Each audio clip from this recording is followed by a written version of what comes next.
Hello, welcome to The Honest Wargamer. I'm your host, Rob. It's Thursday night, it's ladies' night. It's one of the most exciting days of my week.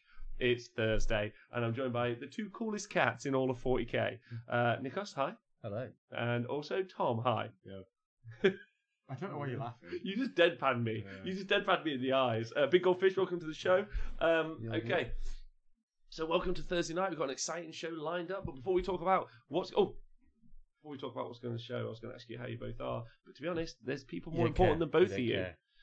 Is everyone on Patreon and everyone on Twitch. And I also want to say thank you to those guys. Mm-hmm. Tom, you want to say a little hello or thank you or not? If we get enough people in here, we can beat the Warhammer official stream. It's not hard. No, we're already doing it with content. Exactly. Hi, Fulgreamer. Hi, Scrivo. Hope you're well. Hope so. Sounds good for everyone. Just a little check up, make sure it's all good for you guys. If it's not, let us know. But if you listen to the podcast, thanks very much for listening. We really appreciate it. If you're watching on YouTube or Facebook, you guys are great. Stop stalking those girls on Facebook and keep watching this show. Yeah, that's what Stalk us instead. Well, you can minimise the viewing window into the bottom right hand corner. So you can do both. You keep listening to us and watch us, and then stalk. Use two monitors. Too much. There's a range of options nowadays. Yeah. You're spoiled for choice. If you're watching on YouTube, just hit like, subscribe, and also if you could leave some comments, it makes the algorithms happy and more Chinese people watch us, which makes me happy. What if they post an algorithm? Wow. Does that fuck with things? Or? Yeah, it makes me think that they're in the Mechanicum, and then I get worried. YouTube mistakes it for a bot and bans it. Yeah. Really who knows what it does? Oh, you're serious today, Tom. Are you okay? Yeah, I'm fine. You sure? Because he's an event official. Yeah. Oh, right. Okay, so you got your serious I can't face. have any emotions, because as you can see, I'm an event official for Hellstorm Wargamer. Oh, okay. Such are my crimes that I've been banned from the Honest Wargamer team, and now I have to operate as a freelancer. Because of your hobby for crimes. a rival Sheffield-based 40k show. Yeah, good. Yeah. Sub to premium forehead. Can I just say hello to Matt Pashby all the way over in America? Greco, I want to say hi. Carl Mack, Dionysus, all the way over in Belgium. Holland? Benevolent or Belgium? He's in Amsterdam. They're literally the same thing. Okay. Yeah. Except one has weed. Yeah, Dionysus, I hope Sweden is good. Fulgreamer, Scrivo, our channel mod, Colonel Cabbage, hope you're good. Sergeant Rolf Ruskles, hello. I hope everyone's well. Subscribed. Yeah, Ruskles has just subscribed 4 months in a row. Appreciate that loads. Also, Flaming Farmer, evening, having the choice of joining and watching halflings get battered on Games Workshop channel. I choose this. Are the halflings people choice. playing or the halfling? Never mind. Never mind. Well, they've obviously come to watch us two battle the other halfling. Yeah. it's going to be like that when the England rugby team went on tour and went midget tossing. I don't know what that means. They started throwing it. There's somewhere where you can go and you pay to throw small people across the bar. Okay, all right. Can I just say that my new favorite thing that I'm trying really hard to make sure that the sound's good. My new favorite thing that I've just seen you doing is blocking the microphone with your hand. Then I enjoyed your new tactic. You are an amazing person, Tom, because you present only new challenges for me all the time. I was like, how now do I stop this? Well, here's the thing. Whenever someone tries to sell me someone to put on like a team, the first thing and they're not very good, the first thing they say is, you know what, they're a really good person. I don't say anything about how good a player they are. So thank you. Colonel Cabbage isn't well. He's got glandular fever. I hope you're good. I hope you're okay. Right, so today's going to be a short show. We're going to hit only about 2 hours. We're going to cover two subjects for today. Number one, you two both went to the Hellstorm Wargaming event of the weekend. We're going to talk about that and the general state of 40k as a competitive game at the minute. If you guys are okay with that? Yeah, sure. Okay. And then we're going to have a small announcement or a large announcement, a heraldic announcement at the end of the show. So watch out for that. So I hope that's good. But before we get into anything, I just want to make sure you guys and everyone in the Twitch chat are okay. Are you two okay? I'm fine. I'm being watered as we speak. Okay, good. Would you say you're great? Yeah. Yeah. I'm a bit disappointed about one thing though, because I haven't got the Hellstorm ticket for next year. Hellstorm 3. All right, the doubles event. No, Why? For the singles. Why haven't you got it? Because they booked it over the ETC. It's like they're trying to compete with the ETC. Well, I think that's not going to work. Just quit the ETC team. I mean, have you not been to Serbia? Well, also, this is also important, Tom. The ETC team now is majoritively made out of people who aren't in America. Yeah, is that right? Well, ever since Reddit noticed that Nick was on the England team, yeah, the internet's exploded a little bit. Thank you, Hector. and now captain's chat is working out what to do about mercs, and I'm just sat here just merking myself out to a new team every year, just twiddling my thumbs. Okay. Feeling very guilty. So I can explain that all those sentences to people if you're new. So the ETC is the European Team Championship done for 40k. Some people know that, some people don't. The teams are picked via one of two systems. They're either picked via cutting the head off a chicken and allowing it to land on a list of names, or, and most importantly, whichever the team captains have matched with on Grindr. Is that correct? Kind of, but also Or Facebook friends. I do have an official comeback to that. But Oh, yeah, go for it. If I do make it, it spoils the Hellstorm rundown. Oh, okay. So, well, we won't do that then. Yeah, but exactly. and that was obviously a small. It's but about meritocracy. But no, it was a light-hearted gag. No, of course. But there was some really exciting gossip this weekend Mhm. where the American team, which last year won. And if you guys have watched the show, there was a show where Tom, who had been cussing North America at 40k for a good long time. a good while. I mean, I've 6 moved months. on to looters now. Yeah. So it works. So you've been cussing them out for a while. They then ended up winning the European Team Championships. Yeah, they did good. Yeah, they did good. Yeah, I'll take and fair play to you. You've got an American flag now in your home. In my office. In yeah. your office. And I've got a Captain America statue, Okay, so Yeah. which like I an American filled mug. drinking it. Yeah. But it's a big mug, so you drink it and then you stick it around. Nikos really enjoyed like dragging you over the coals over that show. Oh, that was fine. Like, I drag myself over the coals if no one does it for me.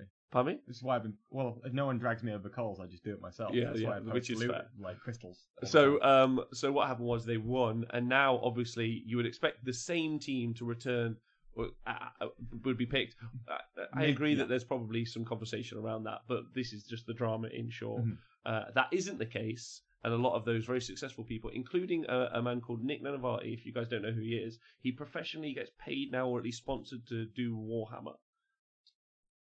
That's a fair way of putting it, I'd say. And usually does quite well at 40k events, and therefore he hasn't been included in the team, which you would feel like he would be one of those people that you would, one of the few actual professionals you would assume to be picked for a team. Mhm. But I know that there's more in ETC team picking, but I'm just giving the Of story. course, yeah. And now that's kind of, it's set the internet on fire at the moment, is it not?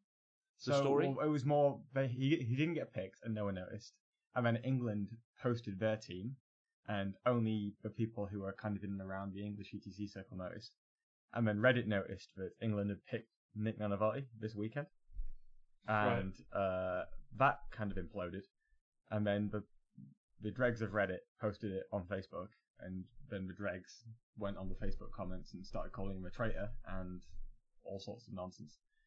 And now that's kind of spurned an entire discussion amongst the captains about how they change the Merc rule. And the Merc rule essentially is, so long as at least half of your team is made up of nationals from your country, then you can have whoever else on your team you want.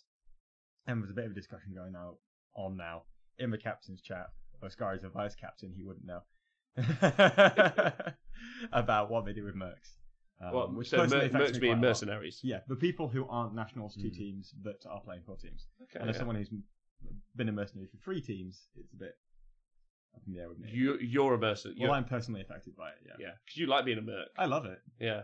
I get to offer my brilliance to teams, and teams get to give me a free holiday. Nick, would you ever be a merc, or would you only represent the home counties? I have been a merc once. You have been a merc. Do you want to tell people about that? So I was a merc once at like an AOS Six Nations event, where so we were meant to be going. So there was going to be a side event of doubles, but then there wasn't enough players to do the doubles event, so they cancelled it. And then Wales didn't have enough players for their team. For Wales? So I merced for Wales. Yeah, so I played for AOS Team Wales at AOS. Oh, that's brilliant. With Nathan as well. Nathan was in merc. Nathan's been a merc for several teams. These Welsh teams just mercing the same group of people constantly. Yeah. What are they doing?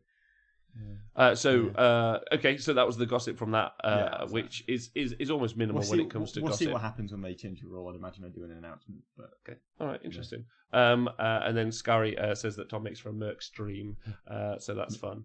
I like that you're a Merc, Tom. I like that you have no affiliation. I feel like it's a very honest wargamer strategy. Yeah. I feel like none of us would ever be truly part of a team. We're only ever Mercs for hire. Pretty much. And if anyone would like to hire us to be mercs for your team, then we're available. We'll see what the rule does. Right price. We'll see what the rule does. But, Yeah. I know for a fact that all of my sports votes and best painted sports are available for sale at Games Workshop events. So not for money though, for donations. Favours. Okay. Where do you accept your donations? In the PayPal cubicle? PayPal. In the black hole. Yeah. So let's talk about the. So that's That's the first time I've seen that. what. Your new hair. Oh, this. Yeah, you keep wearing a hat. Oh, okay. There you go. Yeah. That's all right. It's not too That's bad, good, right? Yeah. I'm trying to go for like a. I want to look like every single Space Marine lieutenant. That's my haircut. Yeah. You look like a skateboarder. Looks all right. Thanks, Tom. I'm glad that's the first time you've noticed I kind of look. No, like I knew you'd had it cut off, but I didn't know. I hadn't actually seen it because you always wear hats, and I've been away.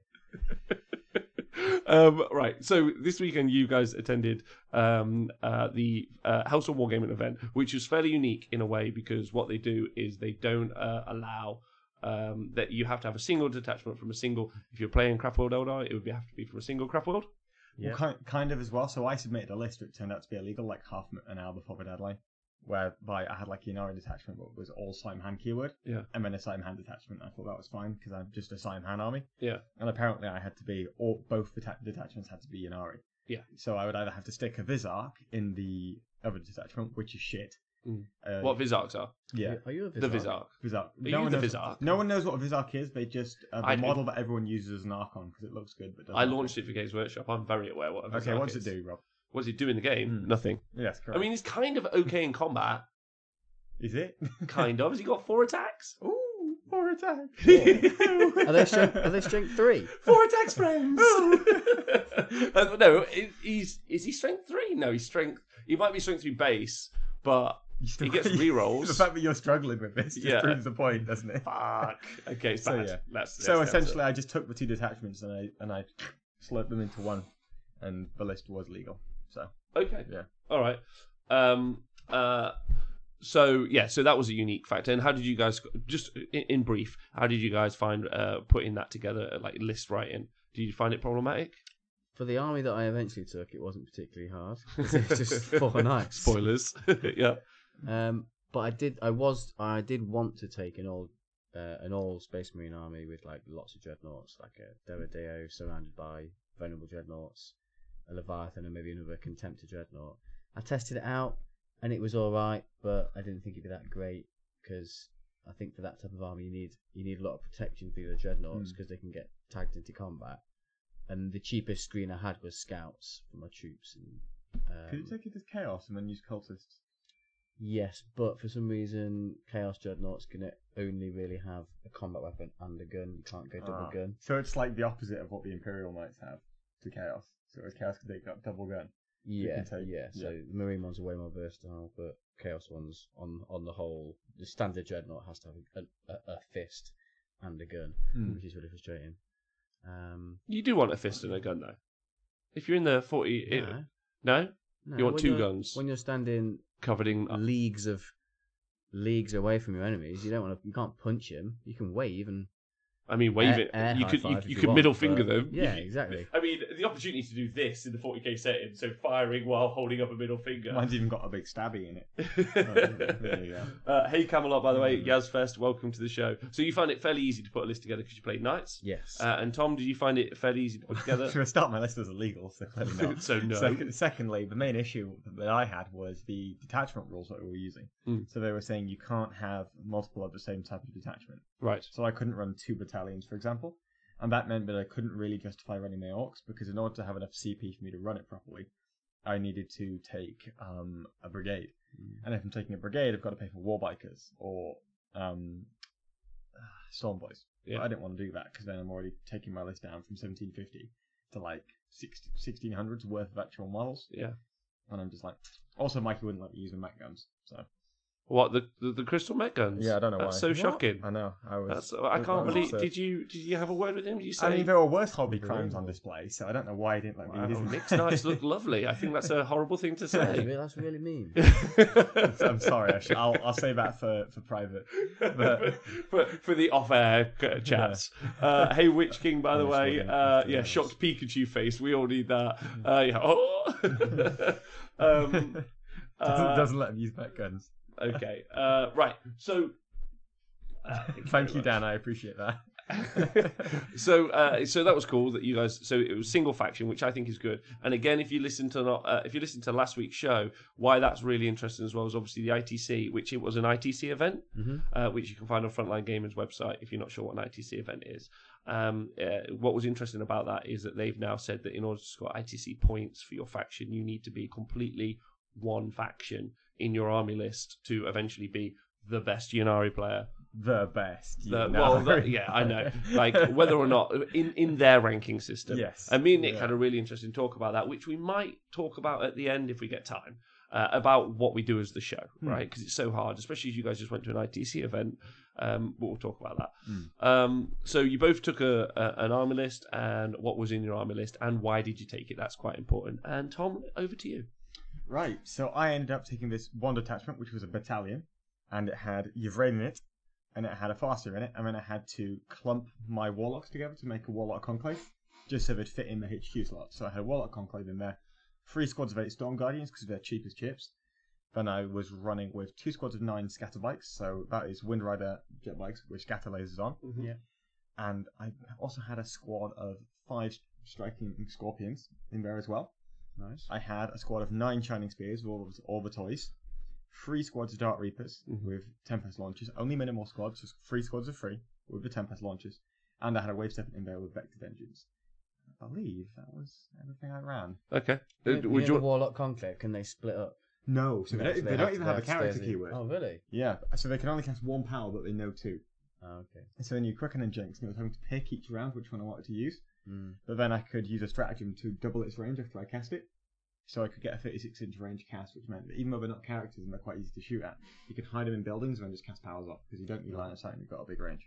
Okay. So that was working out pretty well. Were you running anything interesting? Or can I just before you move on, can I just ask? Can you just give me? So one of the things that I think is really interesting about list building, and sometimes we skip through because it's so basic to what I imagine we go through in a process in our head, is what problems were you expecting to face? And I'll ask that individual. What problems were you expecting to face, Tom? I mean, I was just trying to build a list that hit really hard because at the end of the day, what ended up happening was I couldn't run my orcs, so I didn't really have time to think about it properly, and then when I finished off the list I had to rush it to get it in before the deadline. So you were going for a list that did a lot of output. So it just had a lot of output. It didn't really end up threatening the side, so I wanted something that could just run around the back, could clear out units out of buildings and just say, like, this is the corner of the board I want to remove. I can remove that entire thing, no problem. Which is why you have the Tempest launchers in there, just to dig out little units, just in case you end up with hitting Gene Stealer cults. Also in case you hit Gene Stealer cults, I wanted a large presence of bodies with the fly keyword, and I didn't want them to just be Shining Spears, because what I wanted was to stick out my units of fly out the front, and then the Gene Stealer cults just hit them, and then they just don't lock themselves down, so I can always shoot them again next turn. And I don't want to be using my Shining Spears for that, because if I lose the Shining Spears, that's a massive thing to lose. Yeah, so if I stick out the Wind Rider jet bikes, I can string them out quite far. Gene Stealer cults hit them. Even if they don't kill them, I can just fly out. It's not really a big problem for me. Okay. And then I can make them more efficient by strapping big guns to them. So that adds to my output as well. I was also Yunari soul bursting those things too, to get double shots on those units. The Farseer needed to be there as well to give it guide, and then I needed the Warlocks for the psychic powers for Jinx, and then for Quicken for the Shining Spears. So I had a bunch of things that were synergizing well with the flying units, and the flying units were there to protect the rest of the other units as well. Right. So it's just kind of a weird castle. All right. And then Nick? A floating castle. A floating castle. Yeah. Like Howl's floating castle. It's a moving castle. It had big legs. Ah, what was the floating castles? Oh, that's Laputa, Castle in the Sky. Yeah. Have you ever watched that? I watched Howl's, but I haven't watched Laputa. I actually, as a child, thought that was a dream that I had. Yeah. And then when you watched it, you're like, fuck, they stole my idea. This is a true story, and I'm about to show my age, so you might laugh at this, Tom. So I thought it was a dream that I had, and I went to school the next day. I must have been like 6, telling all the kids at school about this amazing dream that I'd had. Then, when I was older, I mean much older, like in my 20s, I went into no, maybe not my 20s, before then, I went into HMV, which is a video store where they had VHS cassettes, and you would just peruse the titles. So for any of you young people, it's like Netflix, but you're in a shop and you move your body and eyes as opposed to the screen. I'm still old enough to remember a video cassette. Yeah. But then I eventually got to the anime section, and it turned out that it was a film. At which point I was flabbergasted because I thought, wait, HMV had an anime section? Shocked Pikachu face. Yeah, shocked Pikachu face again. I never saw that. All right. Anyway, so that's a tangent about Laputa, and I'm sorry about that. Nick, you took Imperial Knights. I did. But again, same question to you. Why did you take Imperial Knights, and then what problems were you expecting to face, and how did you decide to deal with them? I took Imperial Knights because I've only taken my Knights to one event so far, so it was a cool monofaction event to take my Knights to, so it's just fun to take them. And I painted up a new purple Styrics one, so I wanted to show that off as well. So I could take that. So very pretty, by the way. I took it because it's a cool army, and they're quite fun to play with, and they're relatively relaxed to play with. So I thought, I'll just have some fun games and not be too stressed out playing with a complicated army or anything like that. And also I thought they are still quite strong in ITC because they don't give away kill points very often, but you struggle to hold lots of objectives and things like that. But some of the secondary missions, depending on who you're playing, you can still get good matchups for those things. And then I was just expecting armies with lots of bodies. So Genius of the Cults have lots of bodies, Orcs have lots of bodies, Guard and Marines not lots of bodies, but lots of wounds potentially. Yeah, potentially a lot of wounds. So I took my Forge-Wall Styrics, just comes as he is. He's got a good anti-tank gun. Rad. He's got the Rad Cleanser, the best weapon in 40k. He's got Hecaton Siege Claw with twin Rad Cleanser. the best weapon ever.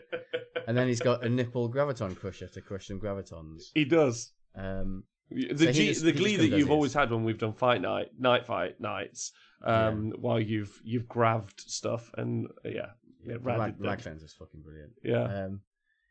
And then so he just comes as he is. So he was in the list, and then it was what other knights do I take with him? And I was like, do I take a Gallant, stuff like that? But I settled on taking 3 Wardens because they all come stock standard with a Avenger Gatling Cannon.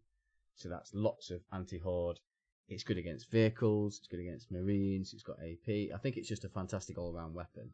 I've always said that in 40k, and actually having had the rules before the game ever came out, and then having to announce them on Warhammer Live, and I think this has stood the test of time, and you guys will be able to maybe challenge it if it doesn't. I always said that the game was, because of the strength and toughness value, which is different to Age of Sigmar, I said the game is going to be made up of, at some point, and I think this has been true all the way through, a weapon, not your las cannons, but it's always going to be a high rate of fire, kind of mid-strength, multiple, D3 or 2 damage weapons are always going to be the kind of and I know that sounds really obvious now, but I was really chuffed with myself. I thought back then when I was multiple shots of them, and the cheapest way you can find them, and that tends to have been fairly true, I would say. Autocannons were that thing, and they kind of got bumped up in price to a degree.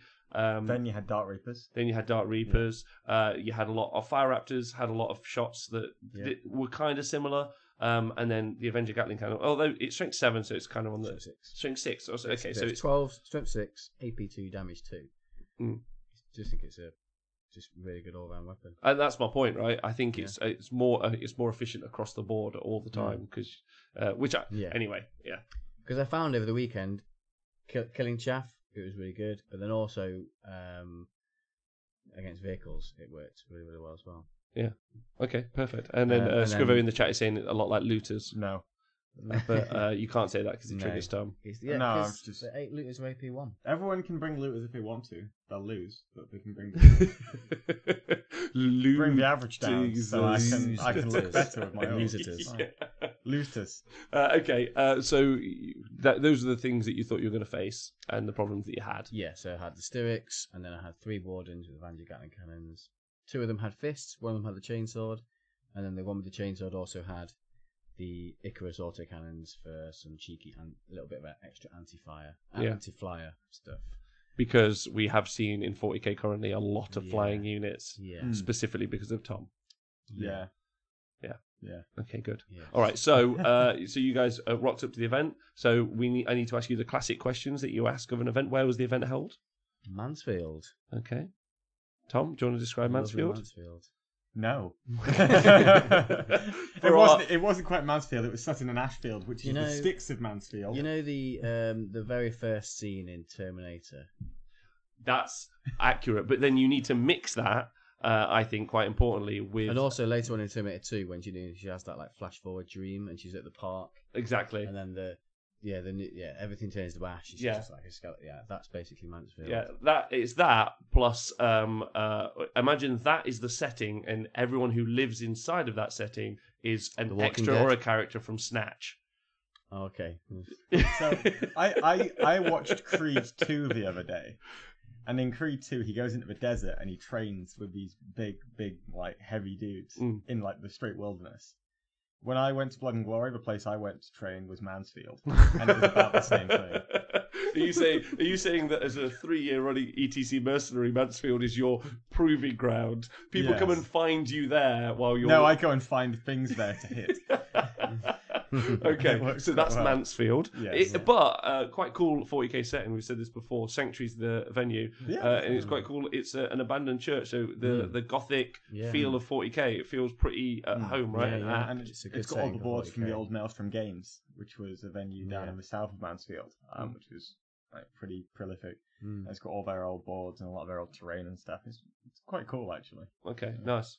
And then in more than one way, because it's also very chilly. It is very cold. So it's cold. How are the boards? Yeah. Boards are great. Yeah, The scenery? seems really good. Excellent and functional. I had Some weren't functional. Yeah, I had one game where it wasn't particularly functional, but it looked cool, and I kept trying to hide a mech gun in it. People kept noticing it.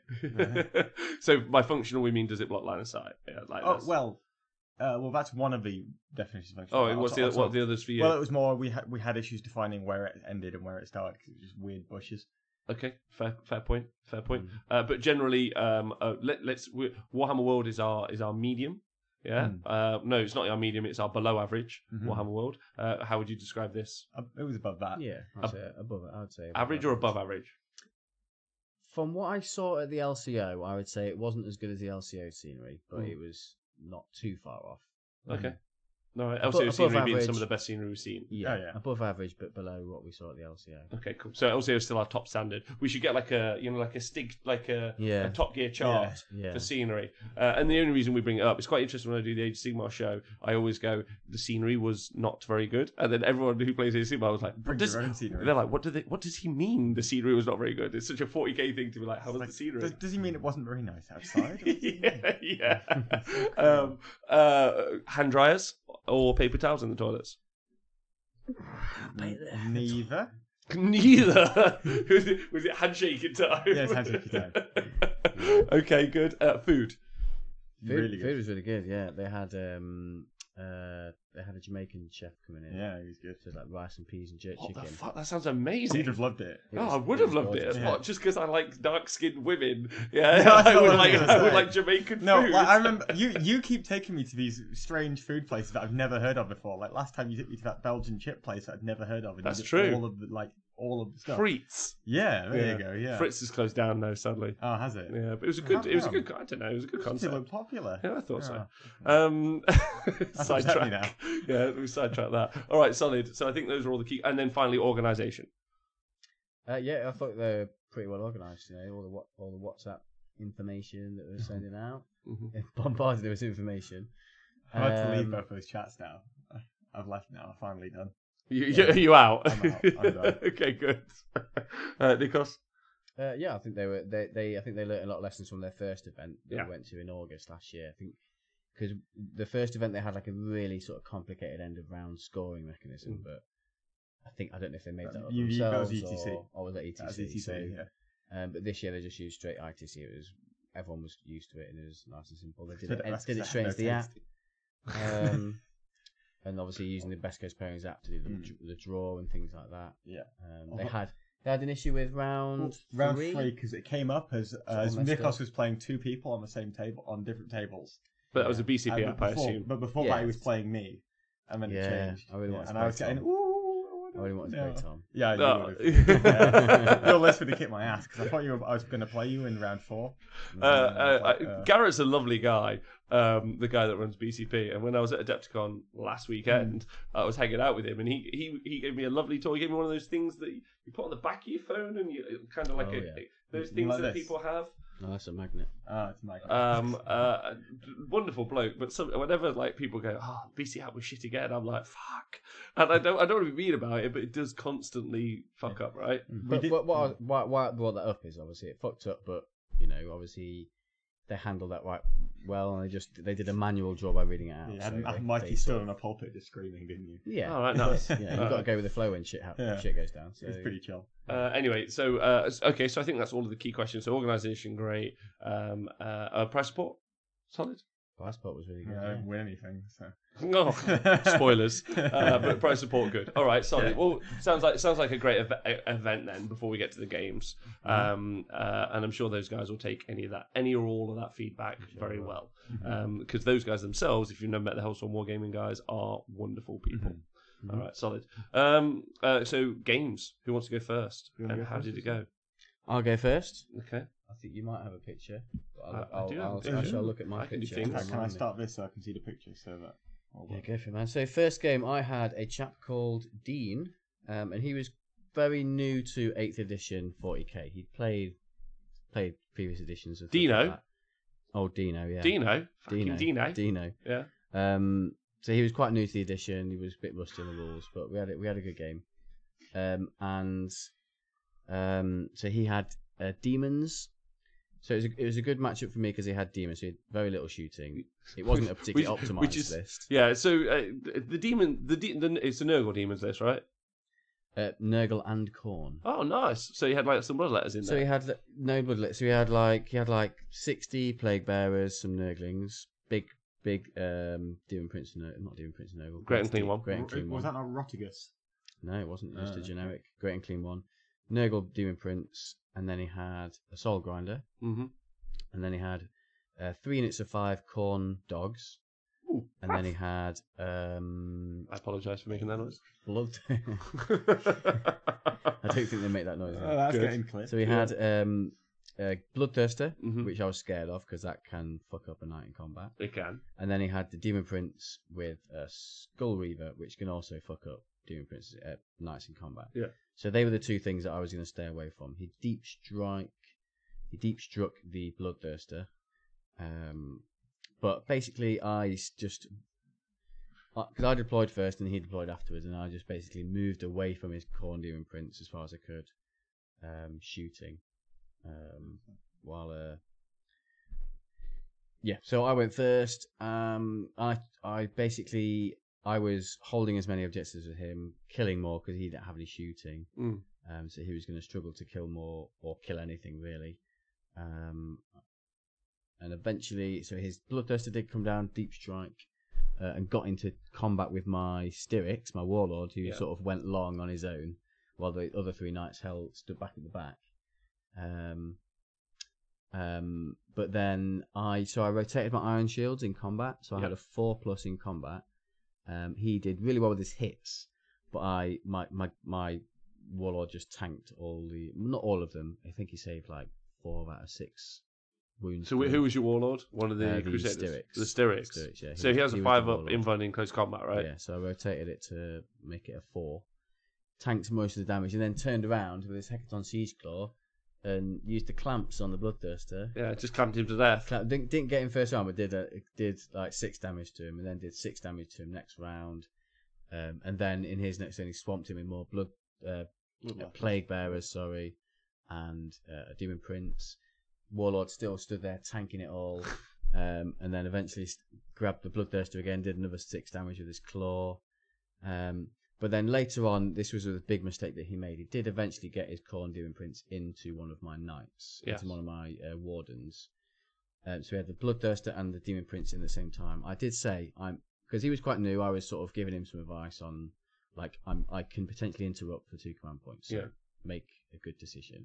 That was in a previous turn. It's so hard when you have games like that, right?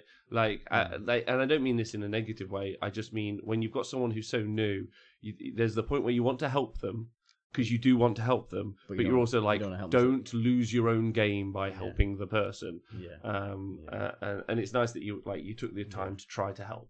Yeah, and then so in that turn, he chose to go with his Bloodthirster because his Bloodthirster was very low, it was on 3 wounds. So he kind of thought, oh, I know that's going to die, so that's important because I want to get something out of it before he dies. Yeah. So he did the Bloodthirster, and he got a little bit lucky and he whiffed a little bit. But then I interrupted with my Warden and stomped on the Demon Prince and killed it. Just killed it dead.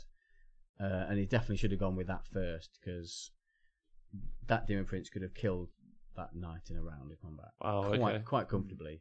And then the Bloodthirster wasn't important. That's just some practice for him then. Yeah. Okay, good. Yeah, and that was basically the game at that point. Sweet.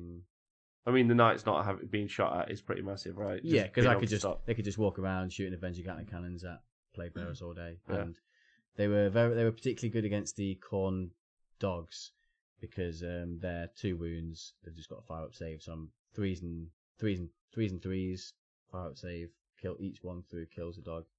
So they were the units I picked on first to get my kills, kill more. Was it Hermanista you played? All that stuff. No. And then Hermanista says, "It's why I'm so chuffed I might get a game with Nikos before teams, because I'm obviously missing stuff on my strategies, so playing better players does make you better," which I think is always true. And that would be advice that we always give, right? It's better to lose constantly for a good long while when you're new, and then learn to play better. But fun game, nice guy. Yeah, he was a nice guy. Fun game, nice guy. All right, Tom, what about you? What did you do? So I was playing Tom Wallace, and it was his first... One of my favourite people ever. It was his first 40k tournament. Ever. And his first game, and he drew with me with my Yunari. So he was messaging me. So Tom Wallace is one of my close friends, and he's a wonderful person. He's a great dude. I actually voted him my favourite game. Oh, really? Yeah, he's sarcastic to a point where it's almost overwhelming. Because I'm never quite sure what he's actually ever saying some of the time. But he's super self-depreciating, but a really great human being. And his army's insanely good, beautiful, right? It's very cool. Yeah, it was really nice. Yeah? He award-winningly cool. Award-winningly cool. All his hats on the Kelemorphs. They did. We did a rundown thing. Should be, hat.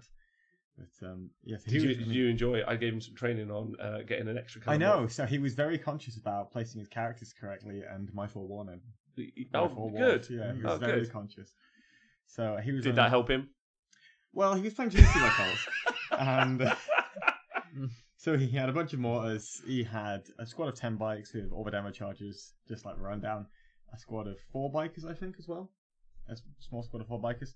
Then he had a bunch of acolytes, like 3 squads of 15, a couple of smaller squads, some mortars in there, all the characters, and he had 60 points spare to summon another Kelemorph as well. So we're playing Hammer and Anvil, and I was doing what I did with was talking about doing with bikes. So I had all my kind of guys down the back end, and when in front of them were 1 squad of jet bikes, and in front of them were another squad of jet bikes. I give him first turn, he kind of runs up at me. I shoot all this stuff up the center, and I'm like, right, fine, now just wait for the big bit to come in. And then he comes down with a big squad of bikes, and he says, right, I'm going to spend 3 CP to come in outside of 3 inches. I'm going to spend another 2 CP to immediately shoot. So if I forewarn him, he still gets to shoot anyway because it's his turn, because it's 2 immediate actions. So he chooses which one to do. So he drops a forewarned. He drops the stratagem that allows him to lob a bunch of grenades and blows away my unit of 9 scatterbikes at the front. So now I'm down to my second screen. I forewarned a few off because I didn't really want to forewarn the acolytes because I didn't really care. He then comes in with forewarn, just in case people aren't aware, allows you to make a shooting attack when something ends up within 12 inches? No, so it's whenever something arrives in line of sight of a unit within 6 inches of a Farseer. Perfect, there you go, thank you. Even better.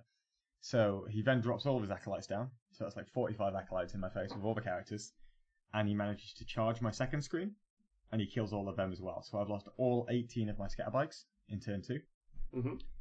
So at this point I'm like, right, I really need to clear everything. So I kind of commit my Wave Serpent, a couple of little scrappy bits to try and deal with these bikers. Scrappy bits? Yeah, the scrappy bits, the jackals.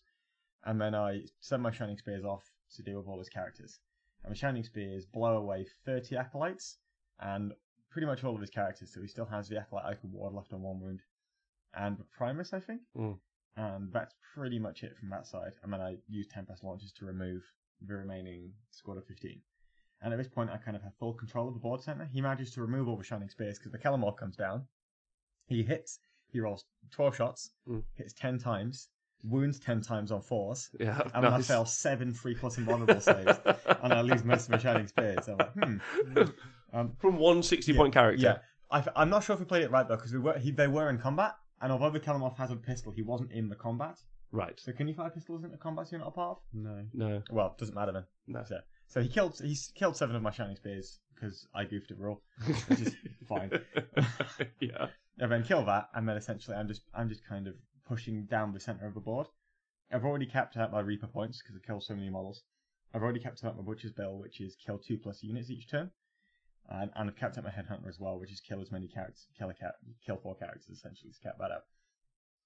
Whereas he's got to kill a lot of my units to get his Pick Your Poison and Mark for Death selections, which are kill certain units essentially. And even with Pick Your Poison, he couldn't pick 4 units, so he could only pick 3, so he was dropping one of the secondaries anyway. So he was running out of stuff rapidly to clear my stuff, and I'm just pushing up the board. He's running out of models. My Wave Serpent's still just walking around killing things, which is kind of funny. And the Dark Reapers with the Tempest launchers are slowly pushing up the board, and you can't really get at them. Oh, so okay. I essentially ended up clearing it with the center of the board, and I won 30 points to 22. Oh, nice. Yeah. Okay. Respectable score. That's respectable for his first ever tournament game. Yeah, good. Yeah, that's pretty good. And also, Genestealer Cult's one of those really tough armies. Like I remember he plays, complicated. We play his practice games. So I was like, it's tough. The choices you're going to have to make, like with the unit choices that you're picking from, right? Because they don't have access to some things like a knight to put on the board or some other options. Yeah. So I find that to be a really interesting army. Yeah. And also 3 vultures would help MMX James.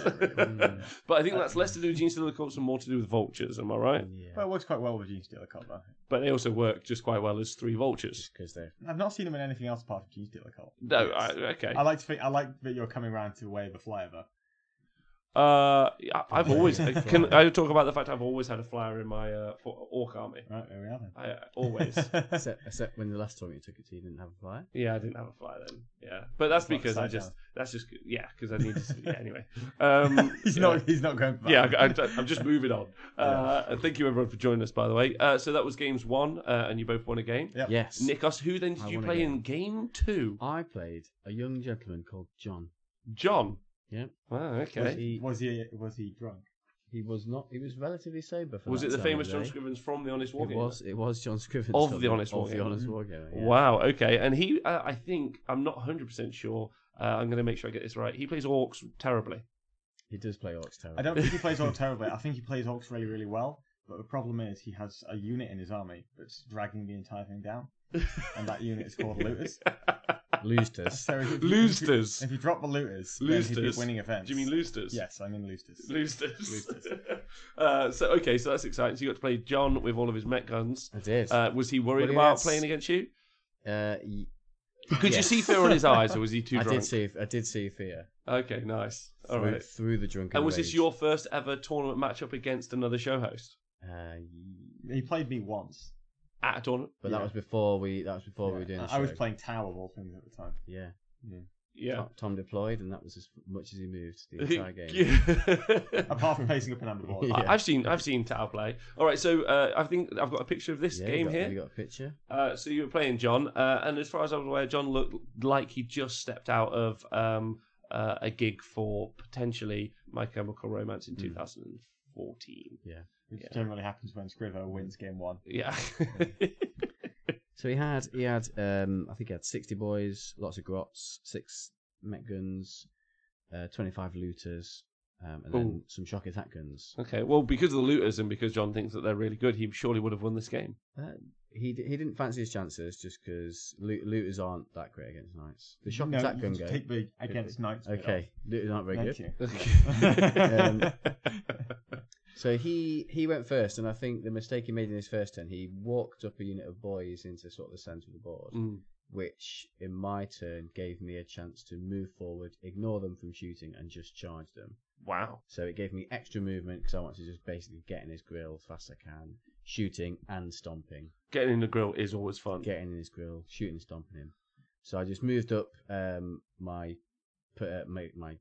Styrics and one of my wardens to double team that unit. Yeah. While the other two... You double team the greenskins. Double team the greenskins, and the other two, one hung back on my objective, and then one went onto the central objective, because there's only 3 in this mission. Yeah. So against orcs in this mission, I was able to hold more objectives for most of the game, which was interesting. That is interesting. Because you would think that they would be able to hold more. Yeah, yeah.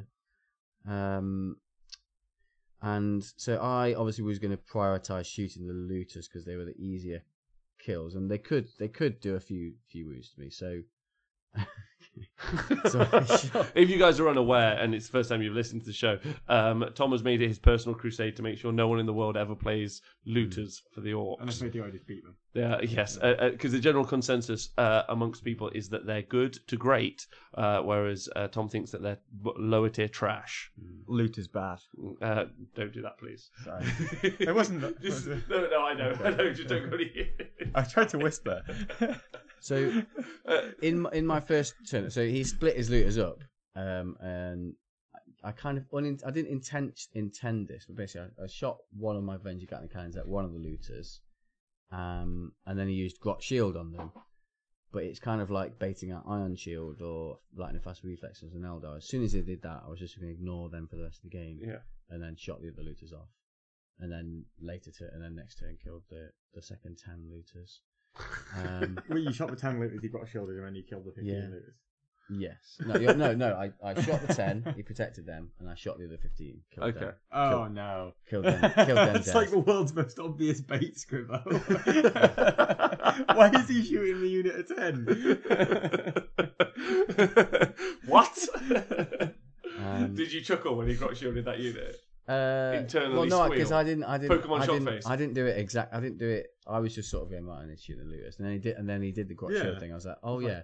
I'll just go to the other one. Your logic on that one is if you shoot the unit at 10, he can't Grot Shield, because if he does, then you kill the unit at 15. Well, yeah, so I'm killing either one, basically. You do have a lot of shots. Yeah, either one's going to die. Yeah. So then you went and stomped on 60 orcs while you shot at one of his two primary shooting units. Have you got the other photos? Because there's one that goes from lots of orcs on the table to 0. Okay, yeah. But emotionally, we want to just stick this one in, right? Yeah, okay. That's fine. There you go. So John kind of he should have been sort of focusing one knight down, because at the end of the game I had 4 knights left and they'd all taken heavy damage but were still alive. So he should have really been focusing on one at a time. But I did find out in my game 4 that I was unintentionally cheating in a small way against John. What were you doing? So ages ago someone played the heroic intervention rule against me, that in my turn, my opponent can heroically intervene a character 3 inches into a unit. So I just took that on board in my brain. Oh, I can do that, so I can heroically intervene in my opponent's turn 3 inches if they're within 3 inches and go and fight them. Yeah. But my 4th round opponent said you can only do that onto a unit that has charged. No. In their turn. No? That's wrong. Okay. It's in the FAQ, you didn't cheat. Oh, okay, so I didn't cheat then. Okay. I felt really guilty about that. And now I don't need to feel guilty. No, it's in the FAQ, you're fine. Oh, okay. So I could have. Good. It might be there's a good lesson for everyone out there as well. Like one of those things that will come up, because something happened to me when I was at Adepticon. Someone just said to me, "No, you can't do that," and I was like, that's a real basic. I 100% can do that, but you do question yourself. And then had I not, and then I was doing a bit of a Ron Swanson that weekend where I was like, no, I know more than you. Yeah, I didn't say I can do what I want. Well, no, I didn't say that, but it is something to be aware of. So I completely understand. I'll give Scott a glove for you. Okay, yeah. Give him a slap in. Yeah, very good. I don't think it would have affected that game that much. No, so it would have just basically meant he had to push back slightly further. Yeah. And Symbol's pointing out that it's in FAQ and just in the main rules right there. Okay. Although the main rule book, arguably at this stage, the situation, I just went, I'm going to do this, and he went, you can't because I didn't charge. And I went, oh, okay, and because it kind of makes sense. It kind of does, yeah. So I mean, you could do it according to the main rulebook, and then the FAQ say, yeah, that is what we want you to do. Yeah. I mean, the core rulebook at this stage is more like a set of kind of guidelines pointing towards go to the FAQ, including the new Chaos Space Marine Codex, which is meant Yes. to be including the FAQ, but never mind. Yeah. So, And Simple puts, he'll concede that it is difficult to trust any printed rule at this point. That's true. That's true. Yeah. Especially in our area. So let's just clarify this for everyone. You can always heroically intervene with a character if another enemy unit ends up in any player's turn within 3 inches of your character. At the end of the charge phase. At the end of the charge phase. So if I consolidate in 3 inches and then I end up within 3 inches of a character, they cannot at that stage heroically intervene. No, so the end of the charge phase. Right, solid. Right, we're all good. And that's a nice little lesson. Woo. Yeah, good. So Scrivo, that apology I sent you earlier, revoke that, please. But did you have a Scott, did you have a fun time? Yeah, it was really good playing Scrivo because obviously like at tournament games, one of the great things is you meet new people and play them. But obviously, I know Scrivo quite well, and it was still. But that was the first time. That was the first time we played 1-on-1 40k, and it was dead fun. So yeah, good, and he's fun orcs as well, and he also does an amazing face when you upset him. I think we played 2v2 once, didn't we? yeah, we played 2v2. Just do it one more time. Yes, Alandriel in the chat. So you can, so I can heroically intervene in your turn, and you can heroically intervene in my turn. Yeah, but not in my own turn. Yes, I can't heroically intervene in at the end of my charge phase. Perfect. Yeah. Okay. Because you just charge. Are there any units inside the game that allow you to charge in your opponent's charge phase? Yeah, custodes. Yeah. So then, in that scenario, I wouldn't then be able to heroically intervene against the unit that's charged me in my turn. Well, if they've charged you, you're in combat anyway. Huh? If they've charged you, you're in combat anyway. Not for heroically intervening, right? I'm confused as to what you would mean. We'll come back to that. That's an after show conversation where we get out 12 books and 3 FAQs and we finalise it. Good. Yes, that was a big win for me against Scrivo. Yes. Yeah. All right, solid. All right, cool. Let's go back to us.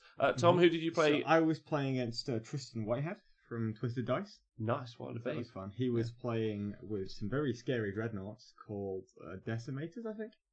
And they had Bevy's guns. And when they hit, they cause mortal wounds. Okay. So that was pretty scary. And then he had a Contemptor Dreadnought in there as well. And then he had a big cultist horde.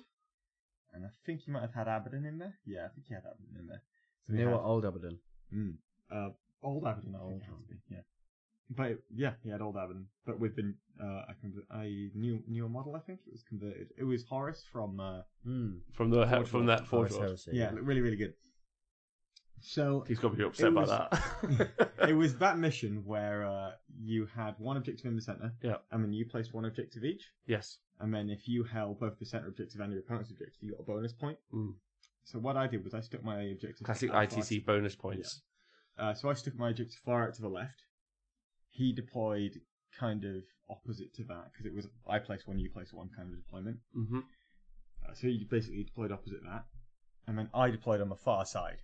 So deployment was still using I deploy, you deploy? Yes. Right. So they had missions 1, 2, and 5 used that, but then 1, 3, and 5 used you go, I go deployment. I thought it was the other way around. No, you're right. Yeah, you're right. And then 2 and 4 used the New Games Workshop deployment. All right, nice. So yeah, he deployed opposite my objective. But I deployed in the far corner on the far right hand side, so as far away from my own objective as physically possible. Because although he had all these scary guns that could remove, on average, 24 wounds a turn, so that's 12 bikes. Yeah. Including 3 shining spears and vulnerable saves.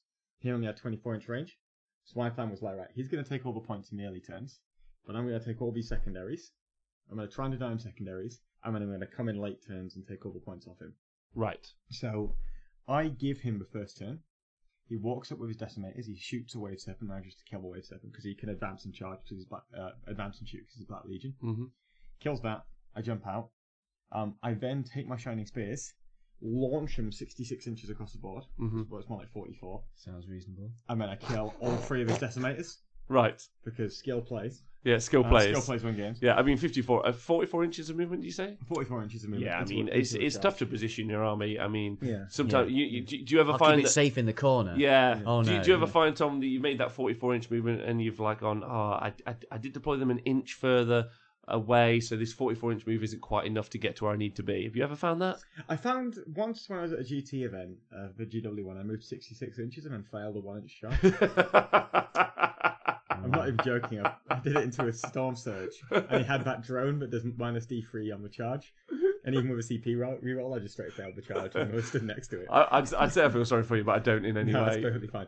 'Cause I killed all the detonators. That was fine. They went. But then he killed my Shining Spears in return. Mm-hmm. And all this time I was kind of chipping away at his cultists because he couldn't touch my Scatterbikes or my Tempest launchers. Yeah. He had one Contempted Dreadnought, but it wasn't doing that much because he had some Butcher Cannon on it. It was okay.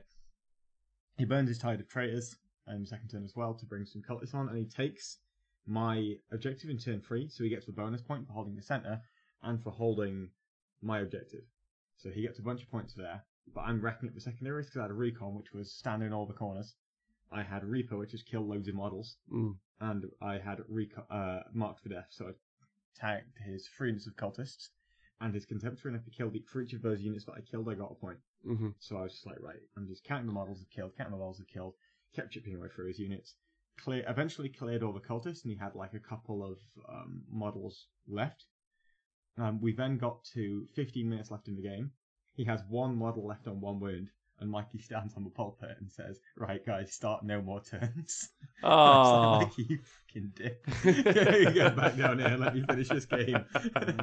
So he comes back down and we finish the game, and it's fine. all right, that's okay.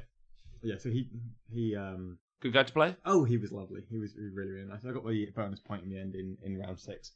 So I won that one pretty convincingly.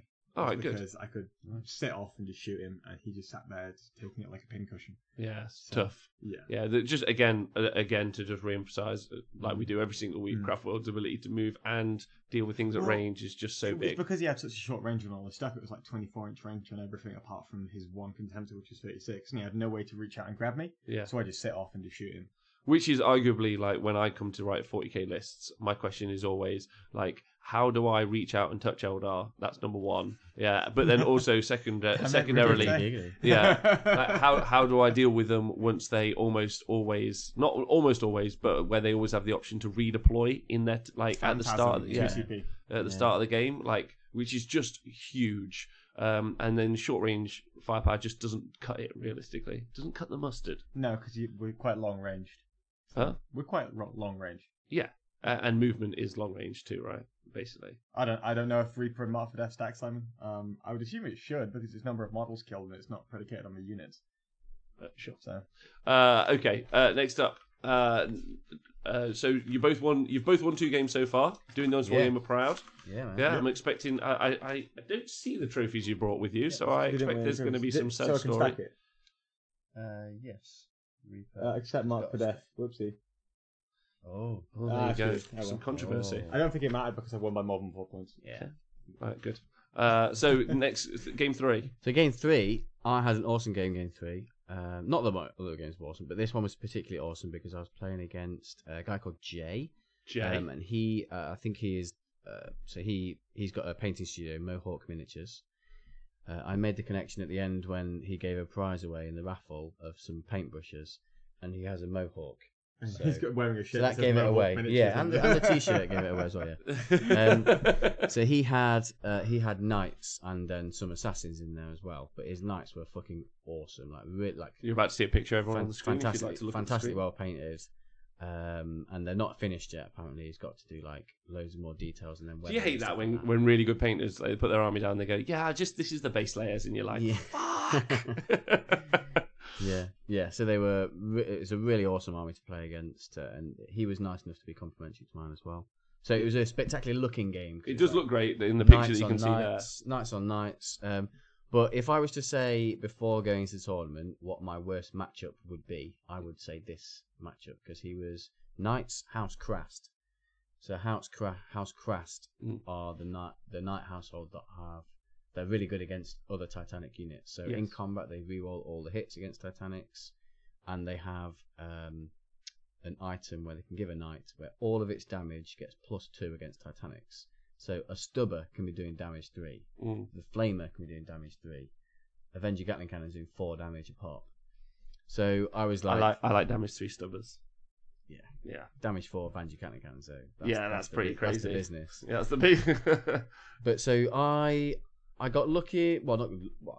I got the first turn, which massively helped. Yeah. I shot initially. So he had the three assassins, 2 Vindicate, and then 1, the anti-psycho one, whatever that was called, can't remember. Okay. And Colossus. the Collectors. And then he had a Warden. Then he had a Crusader with the Headsman's Mark, so with all the extra damage. And then he had the Castellan as well. So the Castellan hid in the corner. The other 2 sort of went around the flank. So I went first. I shot at his. You got to be happy to go first in that situation. Yes, definitely. Also, I Yeah. think I would have 100% lost. I mean, also, welcome to that sentence. So every game of 40k. Sorry. I mean, an obvious thing, but still the same. Yeah. So I shot initially at his Crusader. Mm. He popped rotate Iron Shields, and then I switched to the other That's one. 3 CP on the Crusader. Oh No, not the Crusader. It was just 1. So I switched to the other knight. Mm. Maybe that was a mistake because the Crusader's the one with the Headsman's Mark doing all the damage, but I felt I didn't want to go up against a 4-palm save because I'm not getting many wounds through because I'm using my Avenger Gatling cannons. They're winning on 5s. Yeah. So I wanted any wounds that I get to his invulnerable save. I want most of them to go through. So I thought I'll focus on his other knight, get that one down. So I did 18 wounds to that in the first turn. Then he went next. I don't think he killed a knight that turn, but he severely damaged one of my knights. And did he go for the Crusader or go for a Crusader? He just went for one of the Wardens. All right, because he knew I could rotate Iron Shields on. Because I had 1 with Iron Bulwark, and then my Styrics got a 4+ invulnerable against shooting. So 2 of my knights could get a 3-up invulnerable save against Styrics shooting. is great. Yeah. So he just focused on the other ones.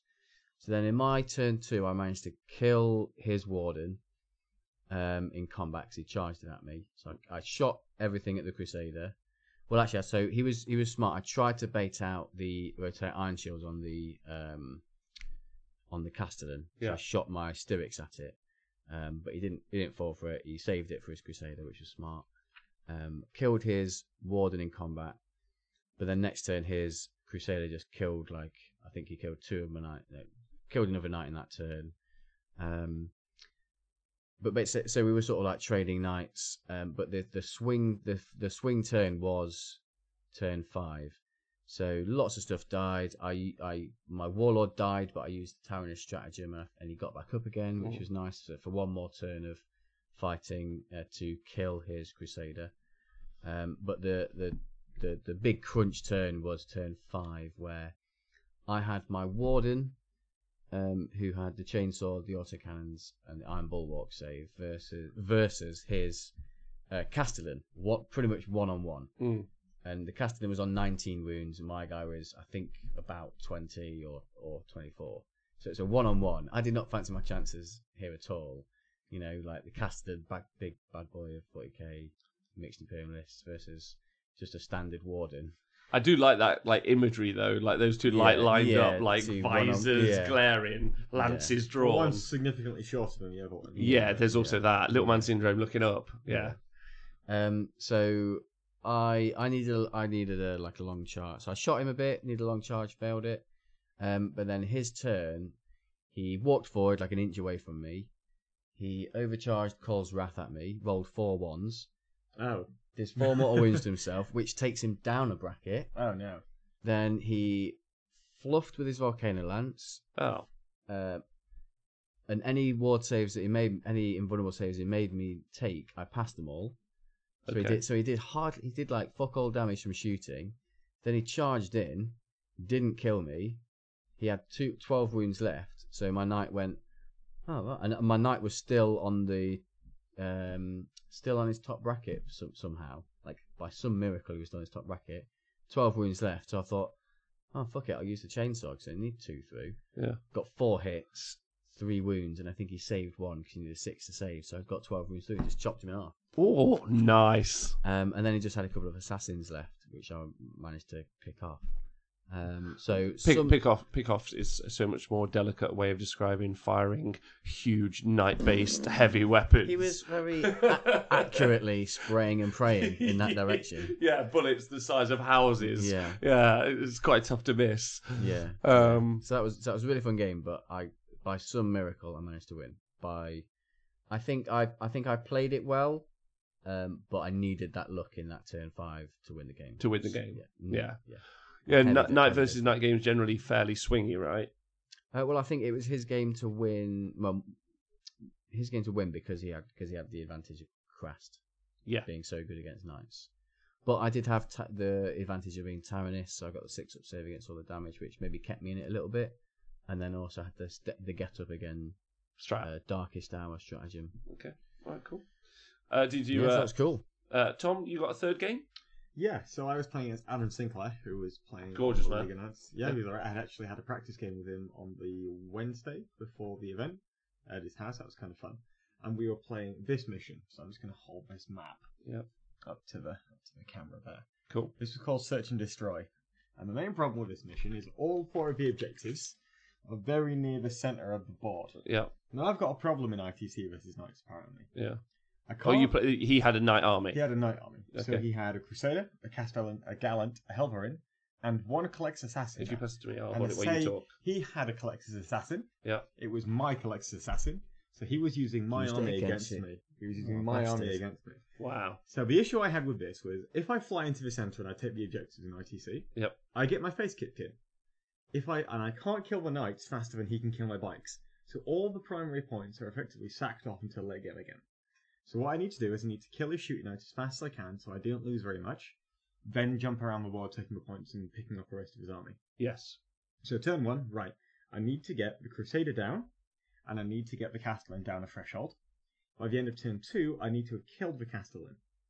So turn 1, I give him turn 1 because I've hid behind a nice big rock. Yeah. So I hide behind my nice big rock. Fucking sexy It was rocks. brilliant. Yeah, big sexy rock. Big hard He rock. managed to fire his Iron Storms at me. I failed all my Shining Spear saves and in cover. Yeah. 2+ and 3 died. Oh, that's quite a big. That's a big deal. That was kind of oops. Yeah, we can have that back now. Yeah. So I started off pretty badly. I fly over with all my stuff. Yeah. I shoot his Crusader in the face. I jinx it and I doom it and I kill it. And then I start working on his Castellan. His Castellan doesn't go down a threshold. He then walks up and kicks my Shining Spears in the face. Yeah. Which is like, oh, that's kind of annoying. Oh well. And does a bit more damage to some of my jet bikes, but he's shooting with the Helverin and just general. He fired everything through Castellan into the Shining Spears though. No, he didn't actually. He fired him into the bikes when the Gallant came and charged the Shining Spears. So I've now got a bit of a problem. I've lost my Shining Spears. I need to kill this Castellan this turn, and then I can make a game of it because we've got all these kinds of big woods, and he can't walk through those. And even then, he's got a -2 to his charge to get in. Yeah, because it's kind of spreading all over. I had a bit of a discussion about it, but it was because it was one of those where the terrain was overflowing. Mm-hmm. Turn 2, I do everything else. Castellan doesn't die. Crap. So I lose a bunch of bikes. I think I have 1 squad of bikes left because I've been firing and fading them behind this wall. I then jump out with the bikes. I have 1 CP left. I need to kill the Castellan, and then I need to find a way to stop his Gallant from charging my bikes. Yes. So I'm like, right, that's fine. I'll just fire and fade behind the wall again. No problem. I roll Doom on this Castellan. I roll a 3/3. And this is really bad because I need a 7 to cast it, and I don't really want to Farsi reroll it because I'd have to reroll both dice. Realistically, can't reroll one because it's 50-50 chance mathematically. I need to reroll both dice. Or I can use that 1 CP, use Seer Cancel, buff it up to a 7, and get the Doom off automatically. But I've got no CP for Fire and Fade. Now this should be okay because I've got lots of terrain blocking my big squad of bikes. I've also got 1 Scatter Laser bike from the other squad which I've used to block the gap which the Gallant would have to charge through to charge into my bikers. So I use that last CP to get a Seer Cancel off because I have to kill the Castellan this turn. I use it. I kill the Castellan. The Castellan then blows up. It blows up a big distance. Kills the biker. And I'm like, okay, it's fine. So long as he doesn't make a 9-inch charge without any rerolls, my bikes will be fine. And then I'll just jump across and take all the points and kill all of the extra stuff. Yeah. Guess what his Gallant does? It's an 11-inch charge. 12-inch charge. It was more like an 11 or a 12-inch. Yeah, right, good. Fine. We don't even need to check the distance at this point. So his Gallant gets in, kicks the crap out of all the bikes. Yeah. And at this point, I just have no way to remove the Gallant. So he's got this Gallant just stood in the middle of the board. I'm like, well, I can't actually do anything to you now because I can't kill him. With his flag planted. Yeah. This is my land. I can't kill you. I can't walk on the objectives. So, it's your game then. So he wins that game. He played it solidly. It was fine. It's a top bloke. Oh yeah, he was fine. He was a good dude. So I'm just like, no shame in losing that as a hard matchup. Yeah, So, sounds it. Yeah. I mean, knights are a nice like they're a polarizing army, aren't they? Yeah, to a big degree. Yeah, it's just when I start to lose stuff, it's just like, well, can't really do anything here, can I? So You can't, Yeah. and that's the issue because if the knights are still up, they've still, even if they're on their lowest threshold, they're still doing something. yeah, Like one wound is actually a lot of output, Yeah. whereas units like your bikes, when you're down to one wound, it's a lot less output well, than the they have two. Yeah, Yeah. yeah. So I mean that's why they're so good and do so well. Mm. So 3 wins for you, Nick, going on into the end of Saturday. Tom, Two 2 wins for you, and I lost 2 knights. to Imperial Knights. 2 nights. All right, and then game 4, Nick. Saturday night, did you guys go out and do anything? I went to Nando's with Manny Chima and Tom Higginbottom. I was meant to be going with Alex as well, but he decided he wanted a nice romantic night in with Tank instead, Nice. which is fine. Did they cuddle? I think so. I think he Nice. shared a bed with Dan as well. Oh, So, okay. very hot. Okay. Nick, did you do anything Saturday? I think I went to James Workshop to play some more. More You went to Warhammer. go and play some more Warhammer. Yeah. I was at home in bed being sick in all the ways. I was meant to be there Yes. that weekend, and I was very poorly. So I'd caught Adepticon crud. I've decided I'm going to go to I'm going to be one of them weirdos who has hand sanitizer in their pockets because I just Don't have pockets. Wear a bum bag with hand sanitizer and tape measures and. I think aprons is going to be the thing. Mohawk Managers, thank you very much for saying, Nicholas, I really enjoyed our game, man. Loads of fun. I'm here too. You. Oh, and also, Jay spotted a technical glitch in my list. Oh yeah. So I had assumed. So the stratagem, you pay 1 command point to get a relic and give it to a knight. Yeah. In the stratagem, it makes it a character. So without reading the full codex, I had assumed that the free relic you get also does the same, bestows the character keyword on the knight. Yeah. That's not the case. So we worked it out. I just paid an extra 2 command points to make my list legit. Yeah. Every time. Yes. Yeah. But Hey, Bloodsap. Hope you're well. And Mayhem, who's just joined it. Hellstorm is an event that happened this weekend. Hellstorm 2. So Saturday nights you guys hung out. You had some cool times. Game 4. Who did you play? Game 4, I played Scott Nichols. Oh, nice. With his Nurgle. Is Scott Nichols a famous fella? He won Heat 1, Heat and 1? he's my teammate. In life? Yes. But also Also in the team, bedtime, most team events we go to around the country. perfect. Yeah. All right. So So did you feel any like torn allegiances, Tom? No. Scott fucks up and loses. It's his fault. So Nick, what was he playing with? So he had 3 units of 30 Plague Bearers, 1 unit of 20 Plague Bearers, a Demon Prince, a Herald, Sloppity Ball Piper, Slippity Blop Pop. Slippity Blobbly Blop, and then something else. And Not then a tree, though. no Fanny Tree. Not allowed the fanny tree. And then he had 2 units of 3 Nurglings as well. Okay, so the I sit on objectives and don't kill me list. Yeah. Yes. Good. All right, solid. I walk around on the board Yes. and stand there. Interactive gameplay. Yeah. Well, it is interactive. It was a fun game because it was an unstoppable force versus an unmovable object. This game. Who wins? It was, and so to cut to the end of the game, I lost by 2 points. Right. So it was a very, very close game. 2 points in it. So in my first turn, so I knew that I needed to basically, and I didn't lose any knights all game because obviously he's got no shooting. And the Plague Bearers are okay against my knights in combat if they're strength 5 because they're rerolling all the wounds. So they're hitting on 3s, rerolling 1s with the imprints, wounding on 5s with rerolls. But then they've got no AP and it's 1 damage or 2 damage if he's got a character. Plague Banner as well. Plague Banner nearby.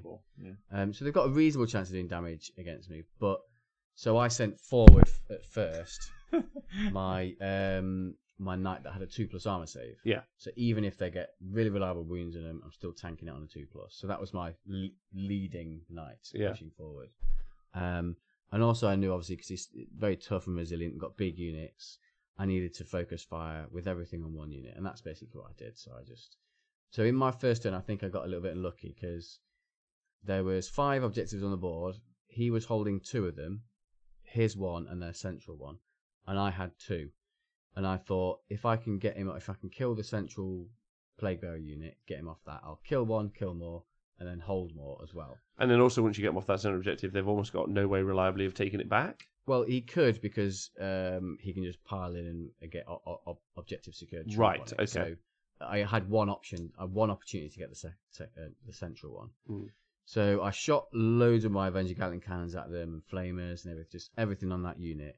And I left him at the end of the shooting phase with 6 plague bearers left out of the 30. And then easy. Can't you stamp on them?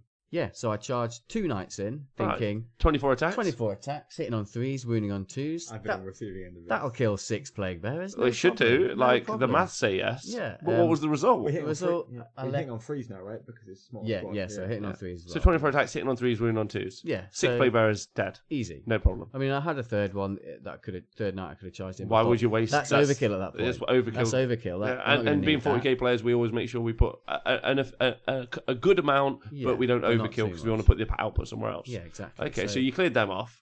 No, I left him with 2 left. Oh. Scott's very superstitious with his dice. Oh yeah. And he has a habit of doing this. of just. Did you miss or did he save well? I missed a lot. I missed a lot, and he saved quite well. Okay. But not he didn't roll like ridiculous saves. My attacks whiffed completely. I feel like playing this Nurgle list specifically is very much like when you ever go to the fair or you watch those old Western stage shows. So I imagine no one's ever done this. When you see the lady who puts her arms out and then the guy throws the knives. Yeah. That's very much what playing this Nurgle list is. Who are they in this scenario? They are the lady because they're just there. Yeah. Like the Nurgle players, just keep missing, keep missing, and then if they keep missing, they're like, "This has been a great game, and I love life." A more English one is a guy stood up against a tree with an apple on his head, and someone tries to shoot the apple with the crossbow. No, because in this situation, because if they miss, you lose. The Nurgle player wants you to miss constantly. The guy against the tree definitely wants you to miss. And then also, I don't know if I could play it. I'd be so nervous during my opponent's turns all the time. I'd be like, "Oh, please don't kill me! Please don't kill me!"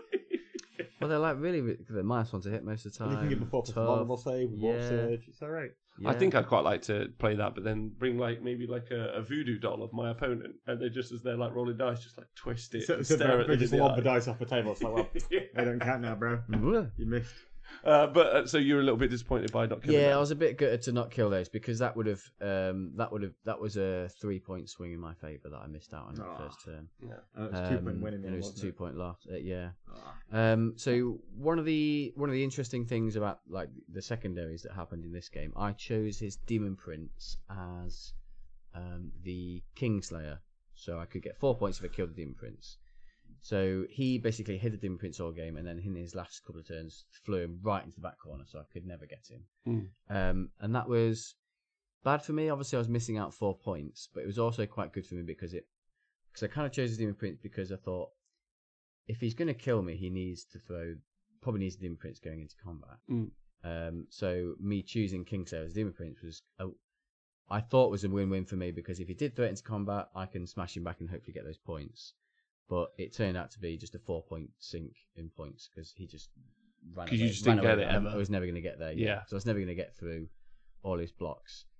So basically after the first turn, I spent every other turn after that. So his response was to throw his 9 plague drones in. And with all the buffs on them that they can get, they did loads of damage to one of my knights. Didn't quite kill it, but they were really sort of high damage output. But basically in my next turn, I just killed them. Well, I killed 6 out of 9, I think like that, and then later on killed the other 3. Did one get back up? One did get back up. Yeah, one got one. Because you can back with a banner. So you roll a 1 on the leadership check, and Sloppity allows to roll 2d6 and pick the lowest. Oh, nice.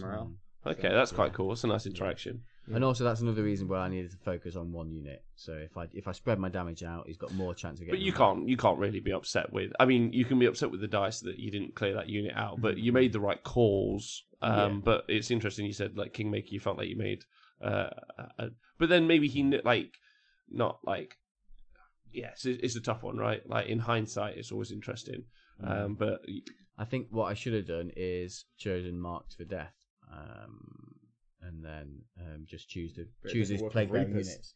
I don't think I chose Reaper in that unit in that game, but I should have chosen marked for death and just picked his plague bearer units and gone, because I was going to have to wade through them anyway.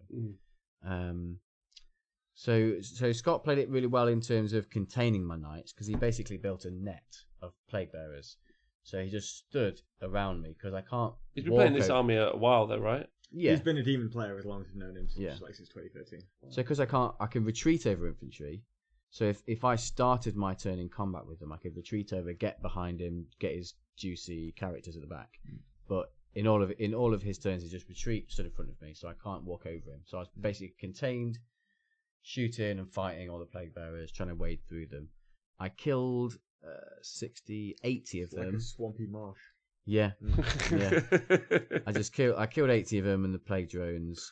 Didn't get any. I killed one of his characters. And yeah, lost by 2 points. Oh, interesting. But I found out today he cheated me, didn't he? Why? Well, because what the hell is this event? Did anyone know their rules? No, it's ITC. No one plays this shit in this I don't think country. it's just like it was just the heroic intervention thing. All right. So he retreated, and at the end of his charge phases, I said, "Oh, I'm going to heroically intervene," and he said, "Oh, you can't, 'cause I didn't charge." And at the time, it was fine. I don't think that was intentional. That's just it's a confusing rule if you don't constantly reacquaint yourself with it. I'll let you hit him with that big stick twirly sausage that you get at the team event. Yeah, Sunday, yeah. Good. All right, but I don't think it wouldn't have made a difference anyway, because all it would have made a difference is the walls that he built out of plague bearers would have been 3.1 inches away rather than 1.1 inches away. That would have been it. So it wouldn't have affected the game. So that was your first loss of the weekend? Yes, by 2 points. Oh, heartbreaking. Damn it. That's so close. Tom, who did you play game for? So I was playing I was playing against Jay Middlecoat of Mohawk Miniatures. Oh, nice. Mohawk Miniatures. Sacrifice. And what can I get from Mohawk Miniatures? Excellent painting. Excellent painting. It's a commissioned studio painting. Yes. So if you'd like some excellent painting done, please visit mohawkminiatures.com. There you go. I imagine it's a .com. Just Google Mohawk Miniatures. Yeah, there you go. Yeah, there you go. Okay, cool. So he was running, obviously, Nicholas played in the previous round, but he had Crusader, Castellan, Warden, Bene Calexis, and 2 Vindicate Assassins. Oh, baby. That was very scary. So we were playing in Vanguard Strike, and what I did was I declared his Crusader as the Kingslayer. So I deployed down. I went first as well. But what he'd done was he put his Castellan and his Warden towards a very kind of the center of the short edge, of a long edge, sorry. Yeah. So it was like in the center, very close to my lines, and the Crusader at the far back. Mm-hmm. And I went first, and I declared everything onto his Castellan, and I got extremely lucky in this turn. So I managed to kill the Castellan. I lobbed my Shining Spears on turn 1. Yep, turn 1, I kill the Castellan. The Castellan then explodes. Nice. Does 5 wounds to his Warden. Nice. And kills his Calexis Assassin. Beautiful. That's the only way you can get rid of it. So now at this point, he only has 2 Vindicates, the Warden, and the Crusader left. And the problem for him is he's taken recon. And his Vindicates and his Crusader are all in his far back corner. Mm. So he's going to have a really hard time achieving that secondary. And now he's just got 1 knight in my face, which I can focus down. Mm. So he walks his Crusader up, he starts pinging off my bikes.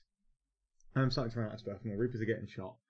And I've still got 1 squad of jet bikes in the corner, but he can't really walk at me with his Warden, because it's not as good in combat as the Gallant. And I've cut it down a threshold as well. Right, nice. So what I ended up doing, and I'm blocking him with my Wave Serpent as well, I'm just trying to keep him off me. So I kill the Warden, his Castellan walks around the corner, and I'm fire and fading this squad of jet bikes, the Wind Riders, behind a ruin. So I jump out, shoot, jump back, jump out, shoot, jump back. So he can't ever really get those with his Crusader, so he's trying to ping off my Wave Serpent, he's trying to ping off squads of Storm Guardians. I drop some Striking Scorpions in his backside to try and get my recon. And I deep struck one of my Guardian units as well to go into another corner, just so get that recon point. The problem that he had was, because I killed his Castellan in turn 1, what he was trying to do was, if he walks at me with all of his knights on the long edge, because we had a discussion about his deployment afterwards, yeah, I can just jump over him and run around this big line of sight blocking ruin in the center, and he's chasing me around. So the reason he put the Crusader at the backside was 1, so I couldn't get Kingslayer immediately, but 2, also so that he could box me in. So even if I jump over his 2 knights, then he can just pincer me and I can't go anywhere, right? Yeah. The problem for him then was, because I got first turn, I removed his Castellan. it means that the knights are now just coming out with one at a time. So I'm able to just focus down a knight, get some points. Focus down a knight, get some points. And he can't really threaten my shooting quite as well because I can just keep running away and shooting at him and kiting him around. And at that point I managed to max out my secondaries quite effectively because he couldn't really turn back and deal with the striking scorpions and the guardians. So we shot at them with Crusader and got rid of them, but by that point I had my recon. But also he had to deal with the other stuff on the other side that was shooting his knights to death. So I was just able to he didn't have enough models left, specifically because the Collectus died from an explosion. He did kill the Shining Spears in turn 1 again though, because I just jumped across, charged, killed it. Oh, nice. Not okay. really an issue, but I mean he played it fine. We just had a discussion about deployment afterwards, but I was just able to individually split apart his knights because like Aslan died and focus them down. Yeah. And also, like, difference between your game with him and your game against Adam was that you went first in this one and Adam went first in the other one. Is that correct? I let Adam go first in the other one, right? Because he couldn't shoot me anyway. But the difference was where the objectives were placed because they were spread out. Yeah. But also the difference was in terms of how I don't know how to really say this. He had to split out his army to get the points, obviously. Yeah. And that meant I was able to pick apart his knights. Right. And that was the main issue, I think. Yeah. All right, fair point. Yeah, it was very, very close in terms of points. The problem was in turn 6, he lost all his knights. So I was able to get all 4 points. He couldn't kill any of my units, and he just had a couple of Vindicares left to go back. He did try and jump out and sniper my Yvraine, but she had Tenacious Survivor for a 6+ Feel No Pain, or DPR, so he couldn't quite focus her down. Right, so nice. He's saying in the chat, still a good game, Tom, but very close to the last. I had a lot of fun with Jay, who's a really good dude. All right, there you go. And again, that's Mohawk miniatures, and those knights do look really pretty. Nick, your last and final game. My last and final game. So you're going to go 4-on-1, right? Of course, yeah. So I was playing Orcs. Yeah. Easy. You've already womped an Orc player. Yeah. So I was pretty happy about that matchup. I thought, yeah, Orc army, fine. So he had, it was a guy called Matt. So it was a really nice guy to play. Really on it. Big love, Matt. Really good player. Big love. So he had 3 Dakar jets. What the hell? We talked about those. Yeah, we did. We've done rundowns on those. Yeah. And then he had like lots of little units of grots, 9 mech guns. He had 6 smasher guns and 3 tractor cannons. Wait a second. Yes. He didn't have any looters. No looters. Well, so He probably was on the top table win with the game. Well. And then he had like a war boss on bike with the killer claw, shock attack gun, couple of big mechs, and then he had like some little units like some 3 individual death copters. Oh, nice. A unit of commandos, a couple of weird boys as well. Which is cool. MSU is quite good in ITC generally because of recon and other stuff. The army was designed for recon basically. Stuff like that. And all they only had 30 boys as well.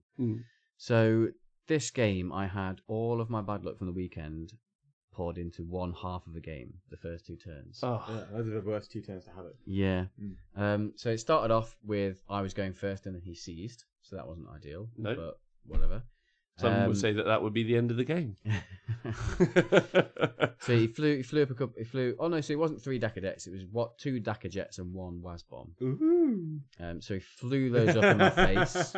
What did you just say? He had a WAS bomb. He's now my favourite player. Exactly. Yeah. Did he give? Did he? Sorry, carry on. Tell me. Yeah. So he flew the WAS bomb and the Dakar jets up into my face to stop me moving close towards him. And then his Dakar jets just went mental and did loads of wounds to my 2+ armor save knights, which you wouldn't think that would do that. It's AP -1. AP -1. Yeah. Were they death skulls? So death skulls. No, they were freebooters. Okay. Yeah. So should strength that happen, 5. Tom? Should that happen? 18 shots, hitting on 5, strength 5, AP -1 Against a 2-up save. And then how many? And he did. He did. He killed at half the night. It's 1 in 27 chance, right, of doing a wound. No, he needed 12 of them. And he had 18 shots. Yeah. He did. Well, he had did, 2 of those. He Players. did loads of damage. That's the point. Yeah. And then some smasher guns, chipped in a few. So maybe it was just my perception of it, feeling like I had lots of bad luck. But any of the D6 damage you got through were 6s. That's right. They were all 6s. Because smasher guns are best. Crystals. Yeah, all day long. Yeah. So that was his first turn. He seized and he did a lot of damage to one of my knights.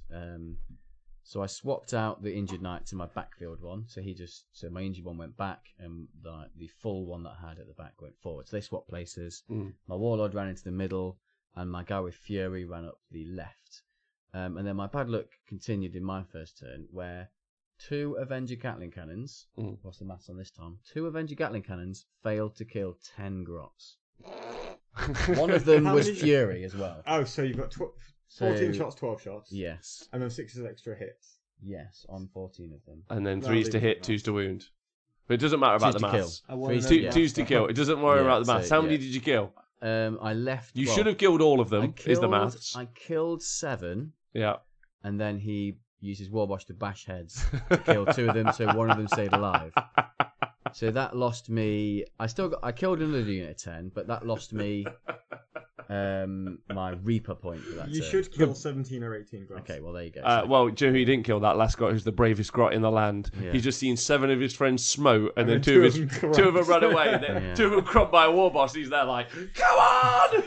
We did it, Reddit. It wasn't great. And then my warlord shot one of the planes, and he made 3 out of 4 5 open vulnerable saves. Did you fire the stubbers as well? I did fire the stubbers. Fired everything.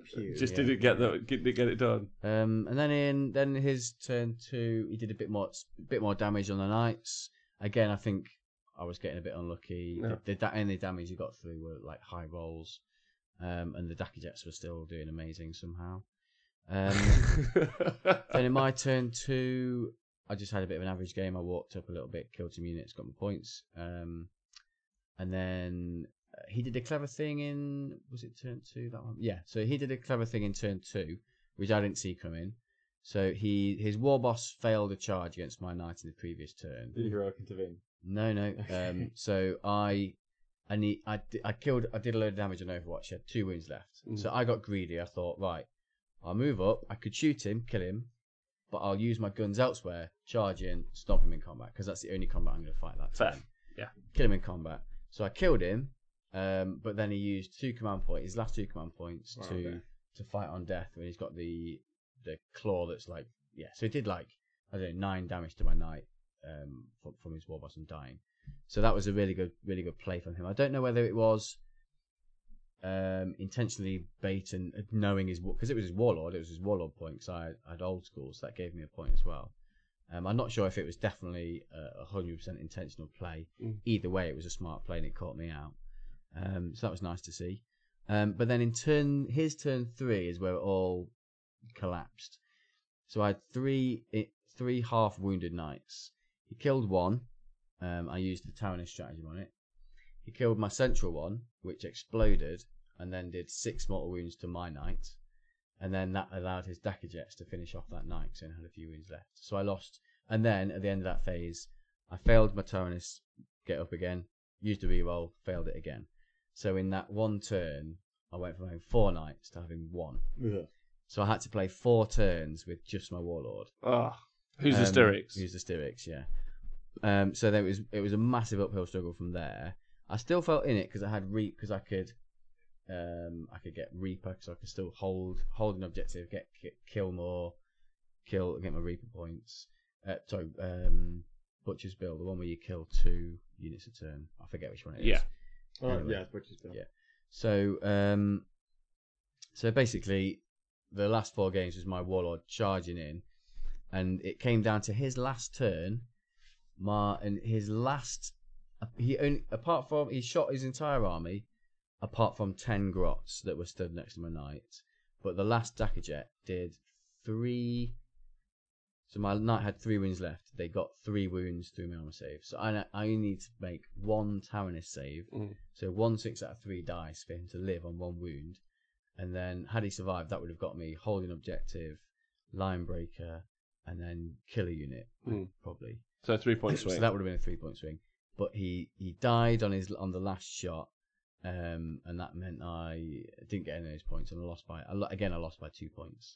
So you were 3-point swings and then 2-point losses. Yeah, it was really, really close. That's fun though, that when they're close like that. Yeah, it was. Yeah. Although I had a horrific first half of the game, really bad luck, I felt a bit sort of hard done by. Hard done by. You can't not in those sort of situations sometimes. No. But it was a fun challenge to play the rest of the game with just one knight rampaging around. I got a good look in my last turn where the Stoics basically passed all of the 4+ invulnerable saves that were asked of him. He just went, "Yeah, I'll pass all of those." But then to have such bad luck in the first half of the game and then still only lose by 2 points felt pretty nice. And it was a really solid game against Matt. It was a really tense finish. That made it quite exciting. I've had two interesting from the chat. First one is, do you forget the Syrinx gets wounds back every turn? Did you remember that? No, I did remember that. That's good, because her minister always forgets that. And the Templar asks if you killed the Wazbomb or not, which is what I really care about. The Wazbomb, no. Yes! Another Wazbomb lives to tell the tale. I couldn't bring myself to kill it. Yeah, it's because they're just so good. Yeah. And then, Tom, your final game. So I was playing against Luke from Stoke. Good old Stoke. An Eldar mirror match. He was playing a Laytok. Again, final. I don't bring it up all the time. I love a mirror match. Thoughts? I also love an Eldar mirror match. It's one of my favourite matchups. Good. Well, only because you feel like you know what's happening all the time. Oh yeah, and the result is kind of predictable. So he had 3 Crimson Hunter Exarchs. Yeah. Which had 2 pulse lasers and 2 bright lances on each. He had 3 fire prisms.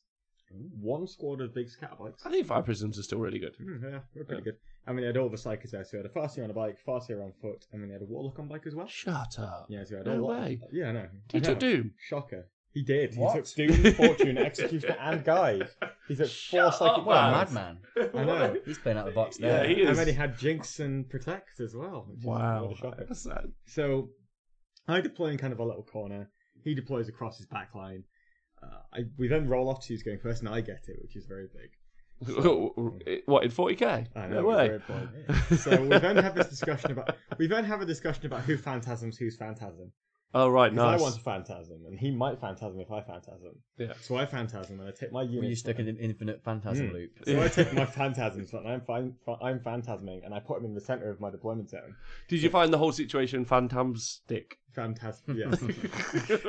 Reaching there. Yeah, I was all the way. Yeah. So actually, in between rounds 4 and 5, I had my army out, but not my Eldar army. I had 18 mech guns on the board. What? And I was going around the hall whipping the vote for best painted votes. All right, and how did that work? Not well. Okay, It good. was a Yeah. travesty they didn't win. I don't know how many who voted for me. I think Tank voted for me, but I think Alex lied. Okay, good. Alex decided it was too much of an abomination. It didn't. So anyway, this game, I stick all my if I phantasm up my Wave Serpent, which is almost like as my Dark Reapers in it. Yeah. I phantasm up my Shining Spears. Yeah. And I phantasm up my Farseer. Nice. Because the Farseer allows me to use Seer Council on the Warlocks, which allows them to get a +1 to their psychic powers, which allows the Shining Spears to have more likely quicken. Mm-hmm. So I go forward with those. I move 44 inches forward. Mm. I kill his jet bikes, so all of his Wind Riders with Tempest launchers and Shining Spears. Mm-hmm. And he's even though I use prepared positions, which is a +1 to your armor save strat. I killed 2 Crimson Hunter Exarchs. Yep. And then I did some damage to another one with shooting it with bikes because I was hitting on 6s because I moved -1 for a Laytok, -1 for. But you took out a portion of his army. Yeah, I took out 2 planes and a big squad of bikes. That's a lot. Yeah. So he then turns around. He smites a bunch of my Shining Spears off. So his Shining Spears die again. Yeah. What a shocker. And at that point, I'm now moving my bikes around. I'm kind of rotating the board because I'm trying to clear off his fire prisms. Yeah. He also moved his plane across, his remaining plane, to deal with the Shining Spears as well. And then in the next turn, he pushed it back around to try and have a pot shot at my Dark Reapers. Yeah. So he had 2 fire prisms left at that point. So I turn around. So basically, after I've killed most of his planes in turn 1, I kill a vehicle a turn. So Nice. turn 2, I kill a fire prism. Turn 3, I kill his last plane. And then I'm pushing up the board center with my remaining bits. And I'm trying to remove his Rangers, which have deep struck. And he had 16 Guardians with a platform that deep struck as well. Yeah. The problem with that was they deep struck next to my big squad of bikes, nine squad of bikes. He smites it, and then I take away the 2 bikers that are in range of all his Guardians. Mm. So now he can't shoot me with any of the Guardians because he's out of range. And he's like, oh, yeah, that sucks. And I'm just like, yeah, well, I'm sorry, I kind of have to do that. Because Also, not sorry. I'm not sorry, so I'll do it again. But it's like, I do it every damn No day. regrets. I do it again, but No regrets. it's Like, but he couldn't stick him anywhere else because I had 2 CP left for forewarned. Mm. And if he sticks him anywhere else, then I just shoot all his Guardians off the table because I was within 6 inches of a guided unit of bikes. And it was just like, well, there we are then. So we're sticking him in that back corner. Those Guardians are basically out of the game. and then I'm just pushing around the board trying to remove these fire prisms, because if I kill another one, he can't use his linked fire strat, which is reroll to hit into wound against a unit at the end when you shoot it at the end of a phase. I then push my Psychos around. I've got my Striking Scorpions charging a fire prism, doing some damage to it. That was cool. Yeah. Missiles firing at it as well. And then Smite with Yvrain. 5 mortal wounds, all because I get like an 11. Yeah. Kill squad of 5 rangers. Bang, gone. I then Smite again. 6 wounds on a fire prism. Wow. Fire prism blows up. And then move around the next turn. Smite again. 6 wounds on a fire prism. Oh, okay. So it's all happening. I did like 17 wounds, 16, 17 wounds, something like that, on all of the stuff with Smites in 2 turns. Wow. Which is just horrendous. So I'm pushing around, I take out his fire prisms, and it basically just became a point of, well, he's got some guardians in the far corner that I've got to deal with, because I've now just kind of broken the back of his firepower, and he can't clear that many models anymore. So I'm just mopping up the rest of his army, because I got the Alpha Strike, and then I just won the War of Attrition, really. Oh, excellent. So, I won that one 33 points to 19. So in total, you both went 3-2 at the weekend. 4-1. 4-1 for you and 3-2 for you, Nick. Mm-hmm. Okay, excellent. And then how did who won the event? Manny Chima with his Tau. Excellent work. Very good. Tau. And then we we had- had what are they? Broadsides. So he had all the Broadsides. broadsides. I think he had did he have a Riptide? No, I don't think he did. He had just the 9 broadsides. The 9 broadsides with the missiles. Yes, yeah. And then in second place we had Alex. Yep. So Alex came second with his, with his Orc list with the Daka Jets. Nice. He only lost to Jay from the Hawk Miniatures Yeah. because he got bored and hard inted as an entire mob of boys by charging at his castle, and then they all died. Good. So. and Which he then should do. who- Boris Michev. perfect with Drakari. nice. Okay. And then who won best painted? Don't know who won coolest I can't army remember his name. Tom Wallace won coolest army. I can't because remember he's the guy. coolest guy. He's a cool guy, and his army is pretty cool. I can't remember who won the best painted. I think it was a Eldar army. Eldar wins everything. I can't remember his name. Yeah. All right, that's fine. And best spots? I think it was the same as the guy that came last, wasn't it? I don't know. I can't Yeah, remember. I think it was. Okay. Can't remember. Sorry, can't remember. Sorry. And also the winning list. Thank you, Tolopers. Yeah. Manny had He 9 managed to broadsides, get 1 Riptide in Riptide, there, did he? and 30 shields. I didn't know. Jake Tyrell won best player, which I think is their version of Yeah. best sports. I'm surprised Manny managed to fit the Riptide in there. And Dan Brook won best mini. Thanks very much. All right, awesome. So Tau winning, that's good. Tau generally quite good at the minute, I think. Yeah. From what I've seen, especially the broadsides. Especially in single subfaction format. It Yeah. really pushes Drakari and Tau up there. It does, I think, in particular. And they're good horde clearers as well, right? Yeah. So like orcs, who I would say should be good, can struggle because of that particular setup. All right, awesome. So we don't have very long. In fact, we have but 5 to 10 minutes. So I'd just like you guys to be aware of that. Great event. You would go to the next one? I know. I am going to the next I am one. not going to the next one. Okay, right. I would like to go to the next one. And well done to those guys. That's Hellstorm Wargaming. Go check them out. So the final thing that we've got to talk about very quickly is an Honest Wargamer event. Ooh. Yeah, okay. Nick, do you want to take it away and tell us? Yeah, so at Christmas we ran our first event, a very unique event, the League of Knights. So it was night on night action, 40k rules, but with a twist. Oh wow! I think that's the Hellstorm one. Oh. Yeah. So the League of Knights event, night on night, 40k, but with alternate activations. So it's a bit of a twist on that. The Christmas one was loads of fun. Everyone had an awesome time, and it looked really cool. Knights fighting Knights is awesome. I played a game of it, by the way, and it was excellent fun. Yeah, it's good fun. We streamed it. Yeah. So we're running our second event on the 25th of May at a venue in Derby. So the tickets are on sale now. We've already sold half of them, which is pretty nice. If you type exclamation mark League of Knights, you can get the link right. Yeah. There you go. And I'll include it in the Just- show notes as well. Yeah. So where you see the tickets, you can see the event pack.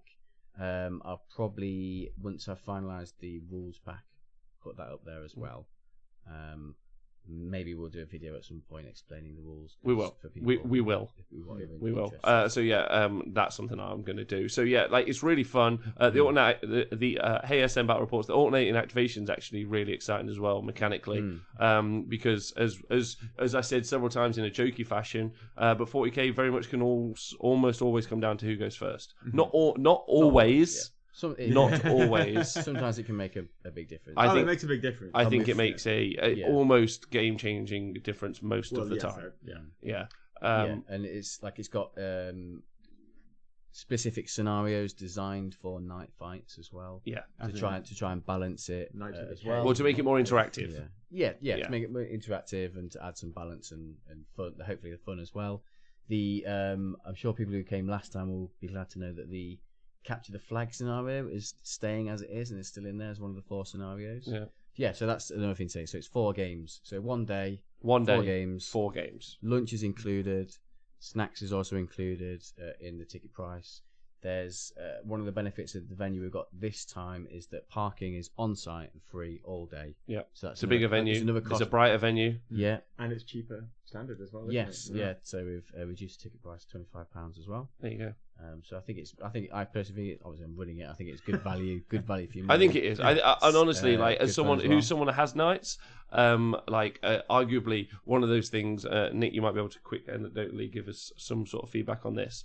Your weekend, your turns are quite quick, but your opponent's turns could probably be quite slow. Not slow, but longer. Yeah, whereas is you can comfortably, the game that I played, some of the practice games, we sometimes were doing in under an hour, and that's quite fun. But the tactics are the thing that I love the most. I'm a gaming person, and because it's alternate activation, that's not like huge. I'm waiting half an hour for my turn. It's like I do this night, I do that, and then you respond. Do a night, respond. And it's so fluid. It's so fluid as to whether or not you're going to win or not win. It really is impactful. And it's not like you can take two cast like a Porphyrian, a Castellan Crusader, and just shoot people off the board in the first 30 minutes. Yeah, that's boring. I want to play a full game, right? Yeah. So Big Old Fish and me played. He's in the chat. He said I beat him in an hour. Yeah, it was just really fun. You can chainsaw stuff in half. Like combats can be done quite quick. And while it's not that you don't get bang for your buck, it's more interactive. And I think as I do more shows for whichever game system I do, and I travel around the world talking to more and more gamers, I think the idea of balance is slightly a myth. Or it's so complex that it's worth another show completely. Yeah. But interactivity, especially in game, is key. And I do feel like League of Nights is probably the most interactive version of Warhammer I've played. Because it's literally you go, I go. And that's so cool. And we saw someone running hordes of Armigers. Yeah. I think Groovy Greg had a lot of Armigers. Yeah, and then we had an international visitor. We had more than one international. Yeah, Linus came over from Sweden and he won the event, didn't he? Yeah, he did win the event. Bossed it. Yeah, bossed it. So well done. So again, I'm really excited, and the date is 25th of May. Excellent. All right, so we're all going to be there, and we're going to have a good time. Yeah, it's going to be great. But more information on that, we have to run because I've got to wrap up the show. I'm very sorry. I have to get a train to Norway. But and the Templar says I should play Warhammer Underworld's Warhammer. And then that sounds like AOS Skirmish to me. It does sound like AOS Skirmish, so fuck you. It sounds like a great event. It sounds like Hellstorm was a great event, and it sounds like League of Nights is going to be a great event. Well, the first one was good, so the second one's just going to be even better. Exactly. Next week, join us for more rundowns. We're going to break open 40k once again with some classic Rob, Nikos, and Tom mess around rundowns. Oh yeah, potentially, yeah. Yeah, or potentially not. Or we're just going to be really, really serious. Yeah, the whole time. Yeah, okay. Or super serious rundowns. Yes. Who knows? But anyway, you guys are awesome. We'll let you know info later on about hotels and all sorts of things. Yeah. Thank you to everyone on Patreon and Twitch. You guys are incredible. If you've been watching on YouTube or you listen to the podcast, likes, shares, all those sorts of things are really helpful. And it's nice getting the idea out. Valerie, the painting show will be. There's going to be a reschedule into the show soon. So all of the Honest Wargamer shows are going to get rescheduled around a little bit.